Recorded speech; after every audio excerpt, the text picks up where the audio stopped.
বিশ্ব শৰ্মাক মহিলাবিলাকে লগ পালে কিয় চুমা খায়? এতিয়া হ'ল তেওঁলোকৰ সেইটো। কিয় মোক কোনে চুমা খায়? 80 বছৰীয়া আইতায়ো চুমা খায়, মোক মোৰ বাইদেউসকলেও চুমা খায়, বাচ্চাও চুমা খায়। কিয় চুমা খায়?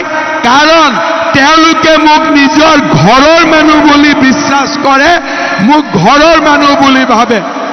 এতিয়া নতুনকৈ উলিয়াইছে যে হিমন্ত বিশ্ব শৰ্মাক মহিলাবিলাকে লগ পালে কিয় চুমা খায়? এতিয়া হ'ল তেওঁলোকৰ সেইটো। কিয় মোক কোনে চুমা খায়? 80 বছৰীয়া আইতায়ো চুমা খায়, মোক মোৰ বাইদেউসকলেও চুমা খায়, বাচ্চাও চুমা খায়। কিয় চুমা খায়? কাৰণ তেওঁলোকে মোক নিজৰ ঘৰৰ মানুহ বুলি বিশ্বাস কৰে, মোক ঘৰৰ মানুহ বুলি ভাবে।